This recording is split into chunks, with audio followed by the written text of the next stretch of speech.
Welcome and thank you for joining us. You're listening to the Beyond 50 radio program. I'm Daniel Davis. On the program today, we're going to be exploring something that might help awaken many people who are approaching midlife into a new way of looking at things. That is through shamanic healing. A lot of times we find ourselves very frustrated in life as we're trying to find why aren't we getting what we want or feeling happy, or somehow there's something right out there that's making us feel like, well, I'm just not satisfied, but I can't seem to get to where I want to be. Joining us on the program today is author of A Healer of Souls. She is a member of the CMA, which is the Complementary Medical Association. She is also an energy master, an international shamanic healer, a life coach, spiritual teacher, and founder of Kiro Ayana Fund. It kind of makes you wonder, where does one find the time to author a book and help people as she has around the world? I'd like to get that question answered by welcoming to the Beyond 50 radio program today our guest, Dawn Paul. Dawn, thank you for joining us. Hi, thank you for inviting me. Now, I know one of the questions that you were addressing here in the book that you get asked a lot is, how did you find shamanic healing, or did it find you? Which kind of goes and explores a little bit about the possibility of past lives and a soul saying, this is what I'm coming to learn this time around. Talk about that. Yes, okay. So, I had always worked in, public service companies. I was a nurse. I worked in finance for 20 years. But I'd kind of been on the spiritual path since I was about 3. I knew there was a different reality, and I knew that this was not real, though we all perceived it to be real. And I was following these, different career routes, but I was really so unhappy. And I'd studied a lot. I had a good job. I was on a 6-figure salary in a bank. But I used to come home and, cry every day, and I just knew I was supposed to be doing something different for years and just couldn't find it. And I was on the spiritual track. I had all the books. I'd done the courses. I had the crystals, and, still frustrated. So one day I just went completely bonkers, threw everything out the window, downstairs, and thought that's it. I have to give up now. I have no life. I have to give up. I have to get on with it. And I went on holiday to Machu Picchu in Peru, and cutting a long story short, while I was there, I received a vision of the Inca, and they basically told me to follow the path of the shaman. It was quite a scary experience, very, very, real and very powerful. But after 20-25 years of looking for this thing that I was supposed to do, suddenly I had it, drop in my lap, for which I was very grateful. It was, still challenging because I had this big job, and but I just had to give it up and follow the path of the shaman, which I did. And for 9 years now, I've been working full-time worldwide as a healer, helping people with their emotional issues.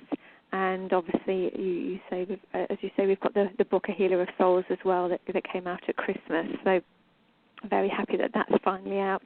Mm-hmm. Now, it's been rather hectic. Now, I noticed you just said something as you were unraveling your story there a little bit, and I noticed that in the book it's the same way, and I think that it's so true, especially in America, but perhaps throughout the whole world too, and that is the ideal of letting go, of trusting that once you release something, that somehow, that can be replaced or you can be fulfilled, that feeling of trust. What do you think in your experience that is? I mean, like you said, you had a 6-figure income. Most people would say, well, I'm going to go ahead and stick with that. I can't even see a reason to let go of something like that. What if, becomes the big question. What have you discovered? Well, I agree completely, and I, now with that wisdom in retrospect that, I do tell clients that, they just have to let go of things. It's like ladies that are desperate for babies and, maybe trying IVF or, adopting, and then suddenly they get the baby and then they get pregnant. It's almost like, when you just let go, when you relax, then something can come in. When you're empty, you can be, filled. and that was certainly, the case with me. Although what I realise now in retrospect is the years and years I spent reading and studying and figuring out has actually not been wasted, because all of the things that I learned have come in very useful for, my clients and their searches, whether that's for healing or whether, enlightenment or anything else. So it was all worth it in the end. And the shamanic path, by its very nature, is one of the toughest. So they really kind of put you through your paces, if you like, constantly tested. Very difficult things. So it's not for the faint-hearted. In fact, the normal way of being chosen to be a shaman in past times was to be struck down by lightning and surviving, obviously. And one of my teachers was struck down by lightning, and he said lightning taught him all of his medicine in that one hit. It all came into him. But, going back to what you were saying, very much so, as we let go of, well, I want this and I wanted that and this hasn't happened, as we just let it go, then we can actually go back into the flow of life. And I do have regrets. I wish I'd enjoyed, my work more, and just trust that it would come to me. But it was almost like a relentless prodding. So, and it did spur me on, and who knows, everything's perfect in the end. Yeah, everything is the way it should be. I remember I used to end my shows by saying, wherever you are is where you should be. And Absolutely. A lot of people, guests, would say, I really like that. And there was one time I had a friend of mine that decided to argue with me. He says, well, that can't be true. And I said, well, then prove that it isn't. And he says, well, because, and I said, well, you can give me everything you are, but right now you're where you should be right now. Yeah. How can you argue with that? Otherwise you would be somewhere else. Yeah. Anyway, it was all semantic, I suppose. I put the same thing in my book. My favorite saying is, everything is in divine and perfect order, always. Sometimes it really doesn't seem like it. Sometimes it may take you 10 years to realize, oh my God, that happened and this is why. But it is always in perfect order. And it's just trusting in that knowledge, really, and in ourselves. And I find, too, especially as I was reading, you have a lot of stories that you share in here with people that you've worked with, throughout the years, and you share those very liberally, which is very nice to see, because I think in everyone's story we find a piece of ourselves saying the same things or asking the same questions. Why is this happening to me, for instance, when things aren't going so well? In fact, one great story that I enjoy sharing from time to time was a guest that I had several years ago who wrote a book about how she became a caretaker of 3 generations of people suffering from Alzheimer's within her family. Oh, I think, yes, I've heard about her, yeah. Yeah, and you think about someone, and she actually said at one point, what is this, when do I get my life, I guess was the question. And she said it was almost like a voice of God within her says, but this is your life. And we spend a lot of time thinking, why aren't we over here? Why can't we have this? And it almost feels like there's this perpetual feeling of being unsatisfied about having what we have without taking a look for a moment. But you're alive just to feel unsatisfied. Isn't that enough? And also being grateful, for what we have got, because certainly in the West we've got so much more than, other people, in third world countries, and they often have more happiness and joy than we do, because we're constantly, well, now I've got this, but I want that, and it's never ending. And I was working with somebody the other day, and he said, I have to push myself, and then I achieve this massive goal, and then it feels good, but only for 5 minutes, and then I think I have to try the next massive goal, because maybe that will make me feel better, but it doesn't, and then the next one, and the next one, and it's like, it's about finding what you need inside yourself. Yeah, and trusting that that's going to be enough for, at least at the moment, because if you need more, then you would have that, right? Absolutely. I call it the flowers, having the flowers on the inside instead of, well, I've got love because this person loves me. I've got security because of my job. I've got this and that, the other. It's about, having the things inside. The Tao Te Ching, the ancient Taoist text says, if something is outside of you, it can be taken away. So if I say, I have love because my husband loves me, well, he can get run over by a bus, he can run off with his secretary, and then I don't have love anymore, which indicates that I never had it in the first place. Because it wasn't real if it can be taken away. Mm-hmm. So our job is to develop love for ourselves.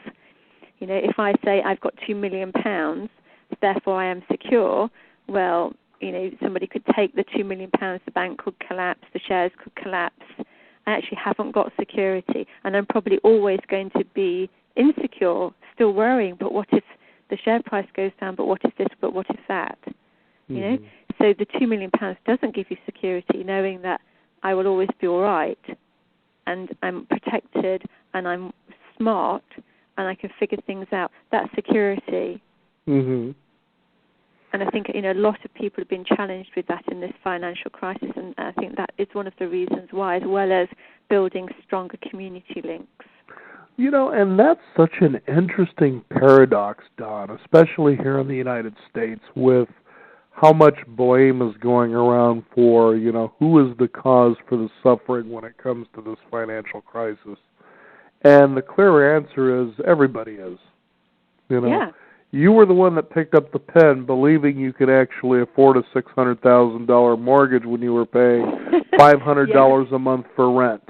Yeah. Don't blame the guy because he hustled you. He didn't stand there with the gun and make you sign a contract. You did that. Yeah. And so, and I remember I had a guest years ago, and she was talking about the energy of money.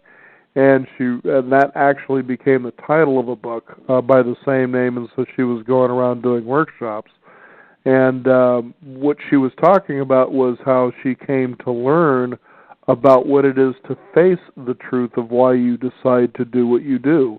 And it was, for her, in her case, she had someone come along that said for an investment of about $11,000, you could see this kind of return on your money. And, of course, she thought, being a psychologist of all things, well, hey, I'm a pretty smart little cookie here. I'm going to go ahead and take a shot, and I'm going to do this. The next thing you know, this guy runs off with her money, and, her return was pretty much zero. And she took a look and felt, for about 8 or 9 months, this just seed she wanted to go after him, so forth and so on. The fact is, she took a look at her action and realized, well, the first thing she was trying to do was recover from the fact that she had lost face, or she was embarrassed, because I'm a pretty intelligent person. Why would I fall for something as stupid as a swindle like that? Yeah. And then she realized that the deeper truth was the fact is, I was greedy, and that's why I fell for it. Yeah. Isn't that amazing how we can become instantaneously stupid over the simplest things? Well, we're all here to learn.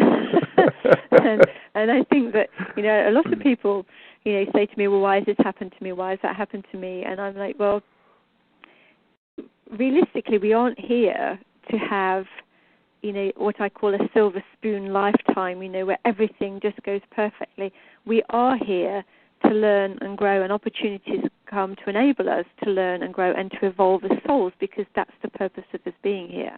Mm-hmm. So we do get these little lessons, and they can be little lessons, and we can learn from them, but often we have to have the big lessons because we haven't learned from the little lessons. Mm-hmm. And so we get the big slaps, and then it's like, oh, why has this happened to me? But, it is about that learning, that evolution. It could be, cancer, it could be sexual abuse, it could be losing your business, losing your wife, all of the things that happen to people. But at some point you have to let go of the victim state and go, what is it that I wanted to learn as a soul, and what has this situation facilitated as far as my learning is concerned and my growth is concerned, rather than why me, poor me. Mm-hmm. Now, and often people miss that.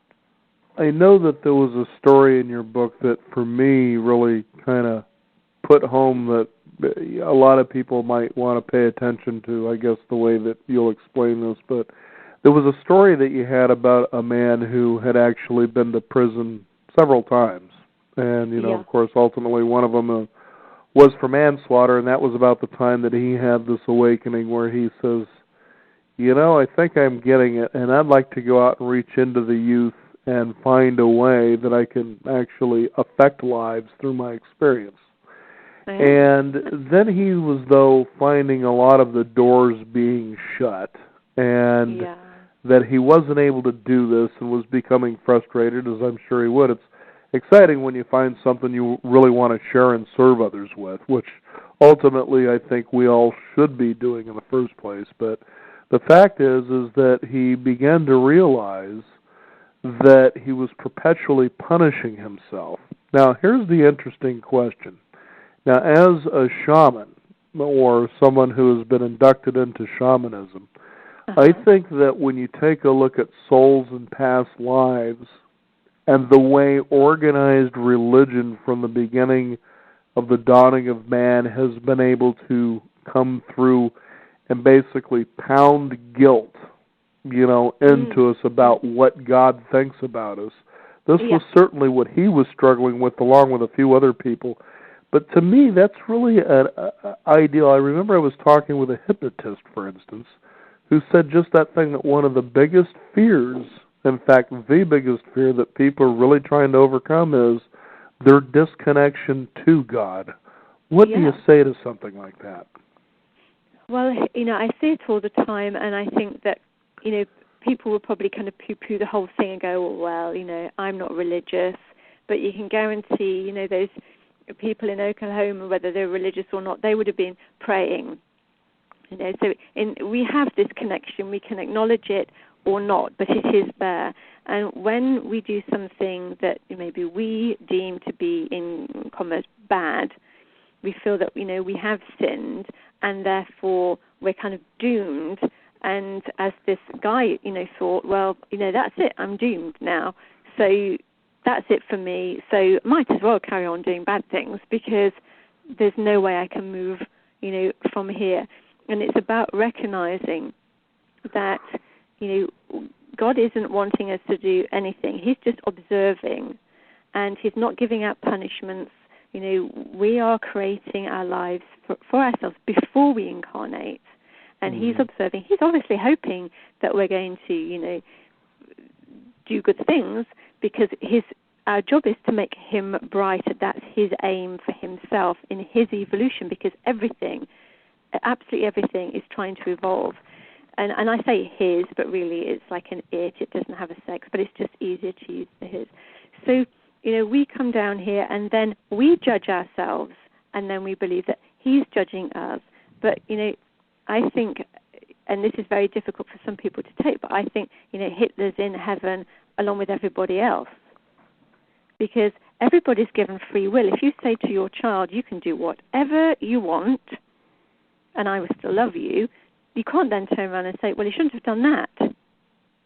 But it's the guilt that people put on themselves that keep them doing the wrong things or cause the disconnection. And I think for also physical health, there needs to be that connection, that the connection from the divine comes in through the crown of the head and feeds the physical body, feeds the energy body, all the subtle bodies, as well as the connection to the earth. And it doesn't matter really what you're connected to, whether it's goddess energies, whether it's great spirit, as long as it's something, whether it's the energy of, the miracle of nature, but there has to be something, And I think this is why, my father was very, very ill for nearly 30 years, because he heard about, people hurting children and people hurting animals, and he just said, there cannot be a God. A God would not allow this. But I don't think that the God can come in and, just get a big hand and scoop all the bad people up and away, because we're here to figure this out for ourselves. I don't think he's there to interfere. And it isn't the God that causes these bad things to happen. It's man. So the darkness that's in the world is a reflection of the darkness that's in all of us, all of the pain, all of the anger. And this is why Gandhi was saying, you need to be the change that you wish to see in the world. We can talk about fighting for peace and fighting for this and fighting for equality and fighting for that, but we have to come into balance. We have to do our own personal work. If the outer is a reflection of the inner, then the outer can only be better when we're all better on the inner. And this is why, I work so hard to try and help people turn their kind of the insides around, if you like, from darkness to light, so that then they can be light, and then everything around them can be light. Because when we heal ourselves, we affect everybody around us and the earth as well. I think sometimes, and I'm sure you would agree because it sounds like you just said that seems to be the hardest thing for people to understand, is that it starts with inside of yourself. Well, no, wait. I divorced my wife, and now she's coming after me for the rest of my life for alimony payments. How is that my fault? Well, and you'll continually beat yourself up and thinking, boy, she just never stops, and so you just continually suffer yourself, and you think to yourself, but if I show you, if there's a way you could look at this to see that this is why this is happening and take responsibility for it, do you think maybe it might change for you? And isn't that amazing? Because that's where the miracles begin to come in. And I'm sure you've experienced that through Absolutely. how you've worked with people. Share a story or two, if you could, for us. Well, I think, it's very difficult to pick out, one story because there's thousands and thousands of people. But generally, we all have our stuff. Right. And we, can carry it around with us, heavy baggage, carry it. This happened to me. This is my story. Drag it through life with us. And in bearing the cross just like Christ carry almost. the cross, drag it around. Yeah. And in my branch of shamanism, we have different states of perception. So there's a serpent state, which is the base needs like food and water and shelter and sex. And then there's a jaguar state, which is very, very emotional. This happened to me. This is my story. And then there's the eagle perspective, which is obviously, flying above the ground. And the point is that if you imagine the jaguar walking along, he can only really see, certain amount of things. He might see the mountain in the distance, but everything else is just trees and shrubs, and he's down there on the ground with his stuff. Whereas our goal is to rise into the eagle perspective, which is the more spiritual perspective, and rather going, this has happened to me, this is my story, it's about trying to figure out why, and then trying to take that eagle perspective and look down on the whole lot. And often when there's situations where clients have been involved in, conflict, it could be with a partner, it could be with a business partner, a child, a sibling, there's past life stuff going on, so past life patterns. So one's the abuser in a past life, the other abuser's in this life, and the next life has to go again. And the idea is that you break the patterns.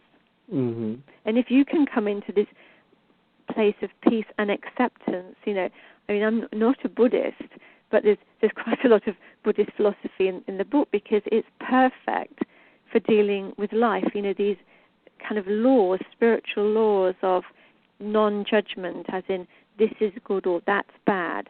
Mm-hmm. It just is, and acceptance of what is,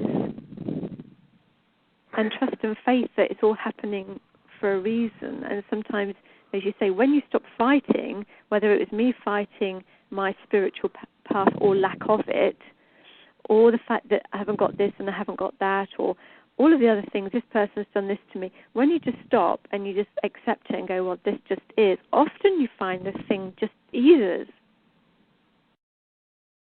And it falls away a lot of times, doesn't it? Yeah, it falls away. Yeah, because it's like the school bully, all the time he's going on at you, you're like, oh my God, and you're giving a reaction, and he feeds off that reaction. He feeds off your fear, and he's going to bully you even more.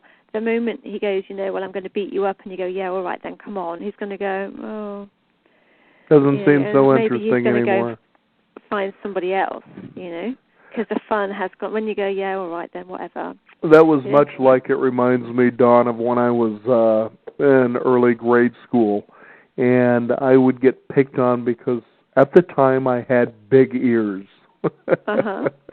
And look, there's that kid with the big ears, and then I would grab my ears and I would start flapping them like Dumbo and say, right on, I'm going to fly away to somewhere else. And for some reason, I just didn't get picked on for my big ears anymore. Yeah. It just wasn't fun anymore. Well, because they weren't getting the reaction that they wanted. Of course. So when you stop fighting with the partner, because in some ways, just, on the divorce and the alimony and all that sort of thing, once you stop the fight, once you stop giving them your energy and your attention and they think they're still affecting you, it kind of, the fuse is pulled out of it for them, and it's like, well, I might as well just, play ball now, Right, exactly. Let's just get on with it, please. There was a really interesting story you had in here about a woman who couldn't figure out why she wasn't a marrying type.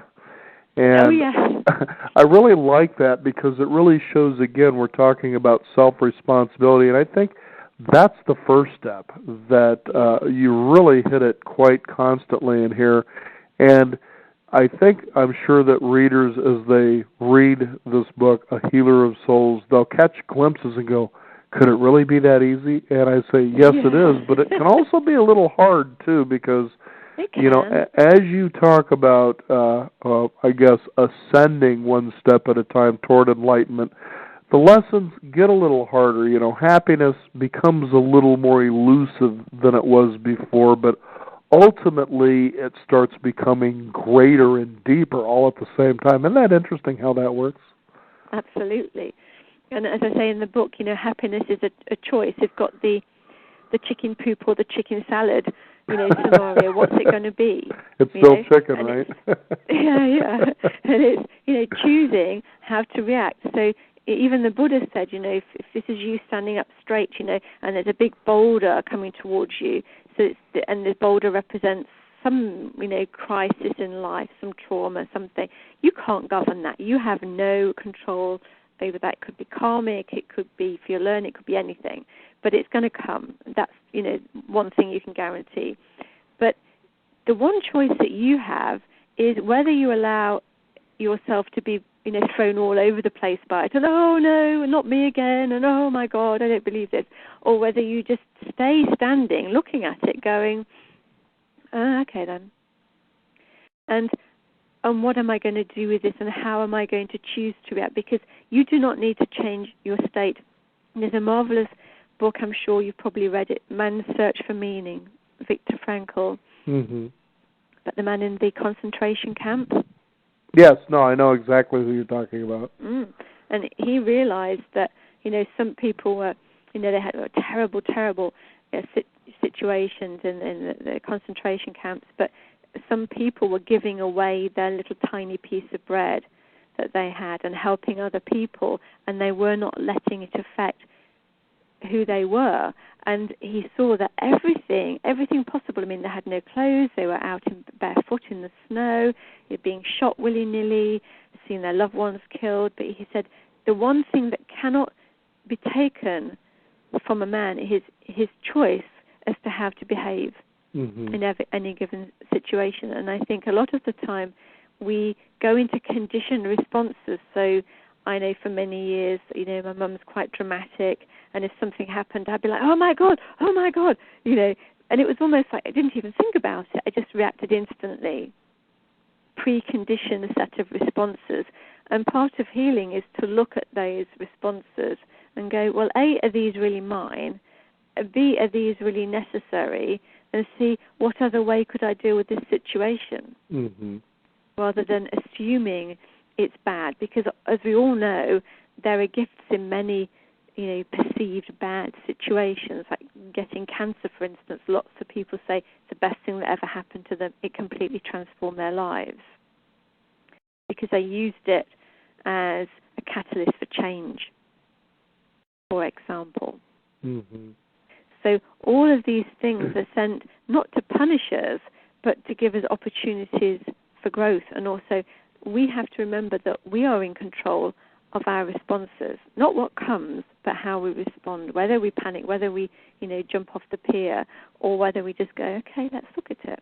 With that kind of Zen-like kind of, well, okay, this is. Mm-hmm. This just is. Not good or bad, it just is. And again, that's like pulling the fuse out. And makes life calmer and easier. Because you realize that those are only moments in time, and we certainly have a lot of those, at least in the course of a day, and that you can decide to carry that suffering that you have. Let's say that you are one of these people, for instance, that suffered the losses of what happened in Oklahoma with the tornadoes. Okay? Yes, you've lost your home, but still you're alive. You have the next step to go back and to rebuild or to acquire another one. That should be interesting for you, because it's an interesting journey, because it'll be different now, because you now have the experience you didn't have before when you acquired the last one. Could be a way to look at it. Those soul lessons, like the law of attachment, like this is my home, this is my security, these are my things. Right. But if we go back to what I said originally about the Tao Te Ching, the Taoist text, which is a wonderful, wonderful book. It's written 500 years before Christ. Wonderful, wonderful reading. And it's about, well, you didn't really own those things. Not really. Mm-hmm. Those things aren't really yours because they've been taken away. Right. Yeah. So what really? Not to mention, how many times are you going to live in Tornado Alley and get upset about the fact that tornadoes come and take homes away? Yeah, but this is a very good analogy for all of us. Mm-hmm. My friend lived in a 5-bedroom farmhouse, and it was beautiful, and they had financial trouble, and they had to get out really, really quickly. And I don't know what she'd been doing, but she'd amassed a horrific amount of stuff. She even had like baby prams, baby chairs, baby cots. She didn't even have a baby. And and we just, I went to help her, and I spent 14 hours, helping sort out all this stuff. And she'd already been working hard on it herself. And we ended up moving to this 1-bedroom studio flat, which is a tiny little box room and where you sleep and you eat and you watch TV and everything in the same room. And she said, oh, my God, all the stuff that I've bought to this house after throwing all of this other stuff away, she says, I've still got too much. And she ended up, everything was kind of in, refuse sacks, bin line, as we call them, and she was just throwing them into the front garden. And I said, do you not need to know what's in these bags? And she said no. And her face was just glowing, and she was transformed. She said, I realized, she said, I'm here on a spiritual path. How can I become enlightened, light, with all this stuff? Mm-hmm. And she's just throwing these bags of things, that have been treasured over the years. And she said, they mean nothing. It's just stuff, which is when you look at it like the Zen monks, the monk cells, very plain, very simple, because we don't really need anything. Mm-hmm.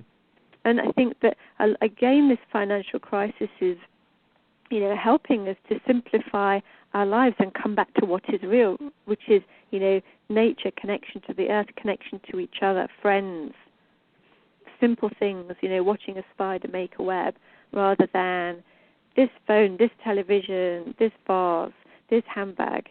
Those things are getting tired now. So we are undergoing a massive change in consciousness, and it is partly due to the financial crisis, which is why the financial crisis is happening. Mm-hmm. Don, we just, my wife and I had enjoyed a wonderful documentary. It's called The Queen of Versailles. Oh, yes, I saw it. Yeah, now, okay, good. Since you've seen it, for those listeners out there who haven't, this is a story of the person who individually created the largest timeshare company on planet Earth. And as a result decided he wanted to build more or less a replica of the Versailles Castle of France, and it became the largest personally owned home, also at more than 90,000 square feet. As they began to film this documentary about them actually building this home and what goes into it and what their lifestyles were, that's when the financial crisis hit. and they started losing things and losing their wealth, and pretty soon, as this home was now halfway done, they had to actually stop building on it because they just couldn't afford to do it anymore. Now, anyway, that being said, Dawn, what were your thoughts on what you experienced with that? Not necessarily a movie review, but Yeah, no, I know, and I believe that man was quite upset because I think he did actually get it all back in the end. But I think it was brilliant, and it was also about looking at, I think, some of the scenes. It's a little while since I've seen it, to be honest, but some of the scenes they actually seem much happier when they have less. Mm-hmm. And when they're spending more and they're just in a supermarket and they've just got their arms and they're just, or a toy shop, they're just throwing things into, the trolley. Nothing has really a value. Oh, I've got this top now, this bag now. Mm-hmm. Whereas when they had less, they seemed to be happier. They seemed to become closer together as a family. Well, I know there was one of the girls who was more or less adopted, and I think she was a niece. And she was someone who knew poverty before coming into this family. And she actually says something that's quite interesting there toward the last part of the documentary itself, and it's around that time of the shopping of the toys and Christmas, and she says, it's really enjoyable to be wealthy and to be able to get what you want when you want it. But she says at the same time there's also a trap, because the more that you get what you want, the more you want, and you find yourself in sort of an endless, boundless hunger. And I was actually describing, I remember when many, many years ago when I was bartending, at that time was, the most money I had made, and it seemed so simple, and I didn't have to work 40 hours a week to make 4 times what I was making in a 40-hour-a-week job. And I found I totally connected with what she was saying, because you do, pretty soon you're making $100 a night. Well, what would $200 be like? You're making that, and now it's $300. Pretty soon you find this inherent greed in yourself that it's never enough. And I caught myself at that moment thinking, okay, wait a minute, this can't be good. Why can't I just enjoy what I have and not worry about wanting more? Yeah. What do you think that is within us that causes us to sort of flick that switch on that greedy, ravenous, it isn't enough, I need more, and then I'll be satisfied? I think I've worked with some sort of very poor people and some very, very, very wealthy people. I've worked with a man who ran a huge fund in the City of London, and he... That wouldn't be Bernie Madoff, would it? No. Okay, good. No, he's a good man. He's a lovely man. And but if his daughter left a £1 plate of spaghetti in a restaurant, he'd go mad. And he would cycle to work to save parking fees. And he had millions and millions and millions. And he was like, it would never be enough. If he had 100 million as a bonus, he'd go, yes, but I kind of probably need 2. And I think it's about a personal insecurity. Mm-hmm. So again, excuse me, if we look at the Dao De Zheng stories about if it's outside of you, it's not real, it can be taken away. Because of that insecurity, because he came from a poor family, then he's got this massive hole and he's trying to fill it with an external thing. And it's like, but what if the shares collapse? But what if this? But what if that? But what if the other? Really, rather than working on developing that security inside of himself.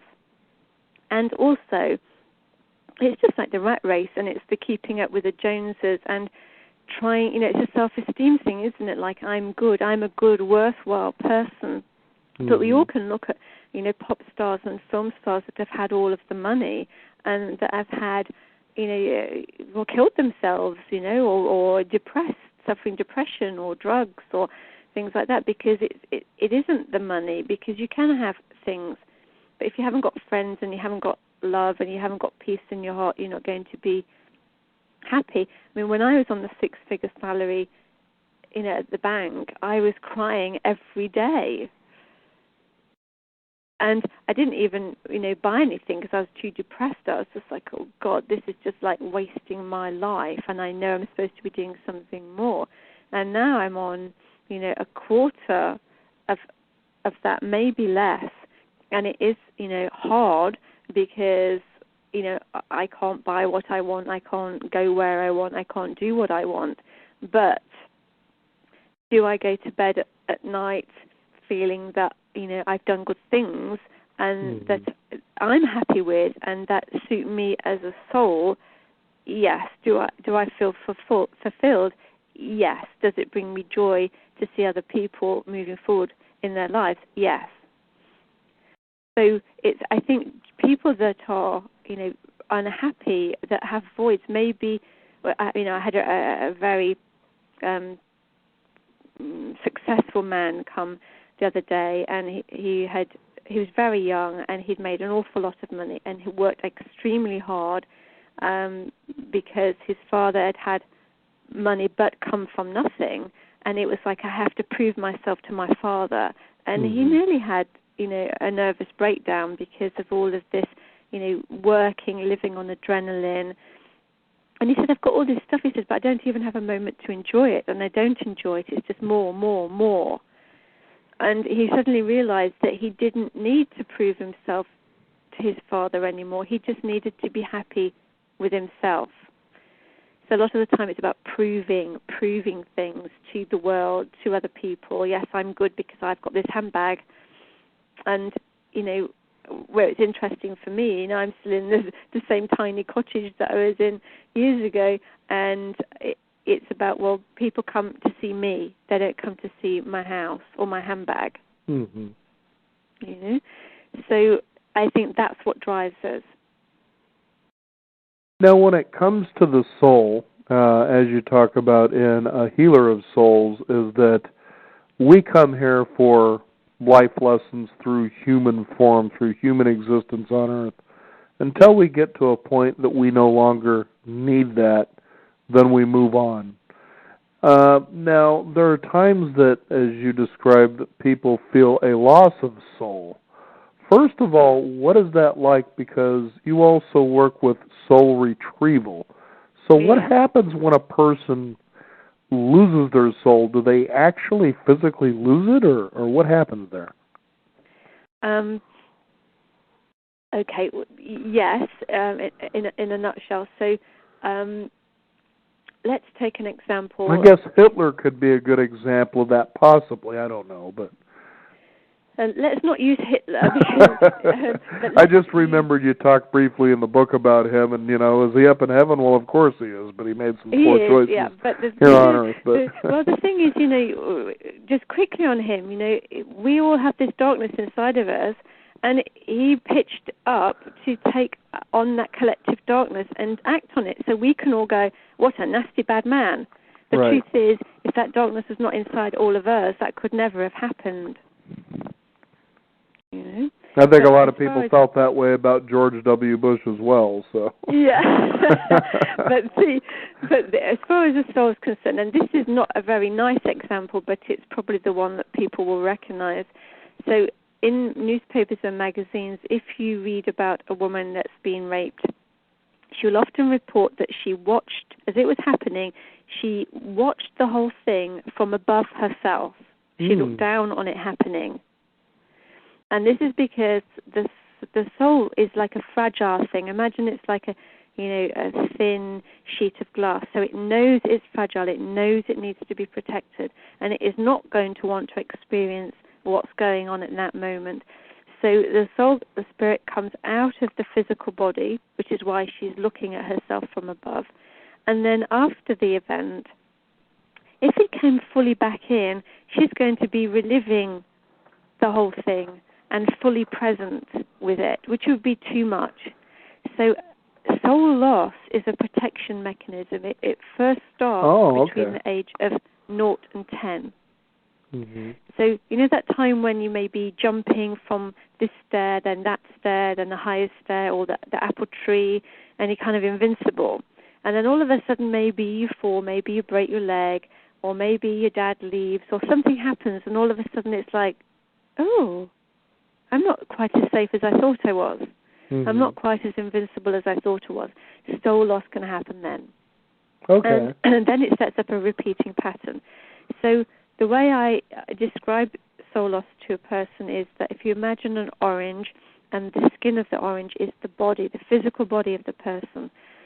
Inside the physical body are the aspects of the soul, so the juicy segments of orange. And so in the experience of the lady that was, or the example of the lady that's being raped, so let's say that 8 of those segments come out, but only 5 go back in after the event. So she's kind of numbed. And you can often see soul loss in people. They look a little bit dead behind the eyes. Have you ever noticed that? A little bit empty, like an empty shell. And these other 3 segments, they will go for somewhere for safety, and that is into what shamanic world would call the lower world, the lower realms of consciousness, or return to the earth, which is not to be confused with a hellish type of place. And then, so what's necessary as the person heals, then she needs those segments back. So the first thing I would do as a shamanic healer is heal the energetic effects of the rape, of the trauma, whatever trauma it is. And then we need, in order to get the person back to their whole state, to go and get those segments back, because they not only hold the energy of the person, but also the characteristics of the person as well. And soul loss can affect our protection of our energy field, the effectiveness of our immune system. They can stop us fully enjoying life. It can prevent us from being able to make decisions. And it comes up in language all the time. Part of me died when she left. I've never been the same since the car accident. Well, no, because your soul would have been, oh my God, I'm out of here. So my job is to go and find those segments and then return them to the skin of the orange, so that all of the segments are in the orange skin, all of the soul is back in the person. And also we can have soul loss from previous lives as well. So the reason I love shamanic healing is that it really helps to bring a person back to wholeness, because when we've had trauma, the trauma affects us on all levels of our being. So we need to be healed on all of those levels of our being. And for me, shamanic healing does that. Now, you're able to affect healing. You don't have to have somebody in front of you. You can pretty much do this from anywhere. Yeah, there's no distance or no time that really needs to occur for that to happen, right? Yeah. So some people, people in the UK, some come to the house. Some people in the same town as me just prefer to phone. And I work worldwide, all over the phone. So that's the real benefit with shamanic healing. If they're here or if they're in Australia, it doesn't make any difference. What gives you the most satisfaction with your work? I mean, you can see, the obvious, but for you, what do you think it is? I think for me, I kind of specialize in healing sexual abuse in men and women. I kind of work on everything, but I seem to see a lot of people suffering with that. And I think that's so, debilitating, particularly if it's been, a family member, a father or a grandfather or something like that. And to see those people that have probably even ended up with, physical illness as a result of the past trauma, get well, get strong, become empowered, and then move their life forward and attain the things that their own goals, their own dreams. I find that very, very rewarding. And to see someone actually realize life can become easier. Yeah. Yeah, because people get locked in. It's like and it becomes a comfort zone. The biggest problem I have as a healer is people get stuck in that uncomfortable place, which is actually a comfort zone because they may not like it, but they know it. If you try and take a person out of trauma into happy times, a lot of the time they'll be resistant to it. They want to be there, but they'll go, well, who will I be without my story, without all of the things that I've built up, you know? So disentangling them from that and to try and build this new reality, this new identity is, you know, major part of my work. And you'd be amazed how people kind of get to that final step and then they go, oh, I can't do it. Ah, yes. The hero's journey. Yes. It's fascinating, isn't it, when you see a friend and they seem down and you ask, what's wrong? And they say, well, it's a long story. And I actually got in a habit years ago of saying, well, no, not really. It's just a story, you know, the details, you know, are irrelevant. What actually did happen? And as they start to describe it, they go, you know, you're right. It wasn't as long of a story as I thought it was. Yeah. I think I put in the book about the time a lady came with this huge handbag, and I said, okay, so, you know, tell me about why you're here. And she said, oh, it's all written down. And she literally pulled out 1,000 pages, all stacked up, My goodness, all bound. She said, you know, I've typed the whole thing up. And she said, I'll read it to you. And then she said, all right, I was born, and it was 1961, and I was like, I mean, seriously, it was like 10 inches thick. I was like, is she really going to sit and read it? And so I was trying to interrupt her and say, okay, just give me, you know, the bullet points. And she was like, no, you are not going to believe what's happened to me. This is going to be the worst story you've ever heard. I can guarantee you haven't heard a worse story than this. And I could see that she was actually proud of it. Wow. You know, she was so attached to it. And that's what became 50 Shades of Grey, right? No.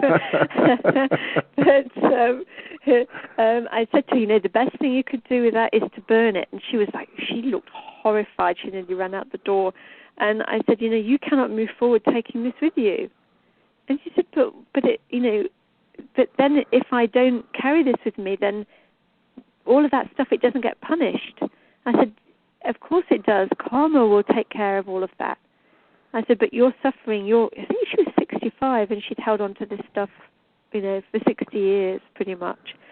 And it was her determination that nobody has a worse story than me. I can hands down trump you that I have the worst story. And it was almost like a celebrity, you know. It was like, yeah, look at me. This is my story. Isn't it bad? And people are so attached to it. And as you rightly say, it is a story. And that's very, very hard to hear for some people. Mm-hmm. You know, for me, even I look at my stuff and go, because we're all human. We all have our little moments of self-pity. Mm-hmm. But really it's about going, okay, well, what would I have wanted to learn? You know my story from the book. And it's like, well, why would I have chosen that as a soul? What did I want to learn? Why did I organize all of this for myself? Mm-hmm. You know? And when we can get to that stage, then we can step out of the victim and then go on to achieve the things that we want to achieve. Now, you brought up a word that I'd like to kind of end the show with, and that is the ideal of karma. Because a lot of times when I hear people talk about karma, they tend to talk about more or less the suffering side of it, as though at times we're being punished for things we're not even aware of, okay? And so you hear, well, you're working off your karma debt from a past life. And having been out there and talked with the people that I have in spiritual traditions, such as yourself, I find that really isn't the case, that it can almost be cleared instantaneously, and you don't have to worry about it anymore. Yeah. So let's go ahead and talk about karma, because I find this one a really interesting topic just because of sometimes how misunderstood it truly is. What do you think? Well, I think that, you know, we can have, you know, bad karma, we can have good karma. As we said before, it is about, you know, recognizing our patterns, you know, like why am I locked in battle with my ex-wife, you know, and breaking them. And it can, you know, take us years because we can hold on to grievances and she's not going to win and I'm going to do this and then she does that. Or we can just go, okay, I don't mean, you know, become a passive victim, but just go, well, this just is. and learn from it and move on. And things are cyclical. Life is about, getting everything balanced out. In a lot of, abuse cases, the abuser has come not because they were abused in former lives, but they've come to assist the person on their journey so the person learns what they wanted to learn as a soul. And I think a lot of the time people can say, well, God hates me, God's punishing me, but it's just really not the case. Things happen, and things happen for a reason, and things are there for your growth and for your development, which is why you're here. And I think, as you say, if you can just recognize, drop the story, accept what is, move on, make the best life you can out of what you've got, then, you can just be clear-minded, healthy, and things can flow properly. Mm-hmm. So what is the best way, in your experience, to clear karmic debt? Is it something as simple as forgiveness? I think so, yeah. Because, when we hold on to things, I have, a lady that's incredibly angry. She's, victim of abuse, and she's just spitting feathers, she's furious all the time. And this went on when she was about 5 or 6. And holding on to anger is like holding on to a burning coal, going, all right, one day I'm going to throw this at somebody. But all the while it's like burning and burning into your hand and causing you pain. And it's about recognizing that you can just put the burning coals down and let go and move on and put things behind you. So, again, it takes a big person. It's about going into that eagle perspective, coming out of the jaguar, poor me, victim, emotions perspective, which is very your human nature. But as you know, we are spirits having a human experience, not the other way around. Mm-hmm. So it's about going into that higher self, going, okay, what would be the reason for this? And a lot of the time it's about forgiving ourselves. A lot of people that, kind of do things, they then set up an awful lot of punishment for themselves. Mm-hmm. Self-punishment. And they don't realize that they're creating it themselves, but they are. And it's about, forgive the other person. And when you forgive the other person, you free yourself. And then sometimes we just have to forgive ourselves as well, because maybe we didn't do anything wrong, but we held on to something for 20 years. And then we're angry with ourselves. Oh, my God, it's 20 years of my life, I've wasted it. And particularly as people get older, it's like, why did I stay in that situation for so long? Why didn't I get out beforehand? But it's like, it is as it is. Everything's perfect and in divine order. So you did it when you did it. That's it. Move on. Exactly. It reminds me of a time when I was a child at Lake Shasta in Northern California, and we were all swimming in the lake, and of course the sun was starting to go down, so it was time to get back to camp. And there we were. Finally, I decided to have the courage to get out of the water, because even though the chill of the air was going to be a little bit colder than it was in the water, at least I knew I would be dry soon. But then one of my brothers was still in the lake just shivering his booty off because he wasn't really willing to have the courage to get out of the water, knowing that for a brief moment it was going to be colder, but eventually you would be dry. So he sat there in the lake just shivering to death. But that's kind of what it's like when we hold on to things, isn't it? Yeah, but it's also what it's like when we stay in those comfort zones as well. Exactly. Because I know this cold sea. I do not know that less cold beach. So I will stay with what I know. Exactly. And the other thing that I've noticed is people, if they've had abusive parents, they carry on the abusive behavior to themselves. So if you've got a little boy, say, that's criticized by his father, oh, you're rubbish, oh, you're stupid, oh, you're this, oh, you're clumsy, oh, you're that, you can guarantee that person at 30, 40, 50 has got that same dialogue going on. And he doesn't even realize it's not his own words. Right. Yeah. So it's about, recognizing, listening to what's going on in our heads, because we treat ourselves worse than anybody else. That's what I've found. I completely agree with that. You know, yeah. Nobody can beat up on us as badly as we can. Absolutely. Dawn, if you can, with the short amount of time that we have left, could you please give our listeners out a website where they can find out more about your work? And as you said, if people are interested, it doesn't matter where you are in the world, you can contact Dawn, and certainly whatever journey you want to go on toward healing, you're able to affect that. Yeah, of course.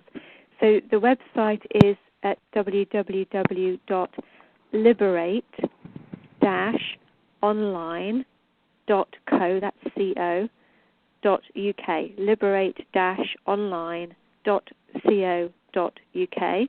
Or if they just in Google type Dawn Paul Shaman, then I think the website just comes up. And then the book is A Healer of Souls, and that's available on Amazon and Barnes & Noble. Very good. Dawn, thank you so much for joining us here on the Beyond 50 radio program. My great pleasure. Thank you for inviting me.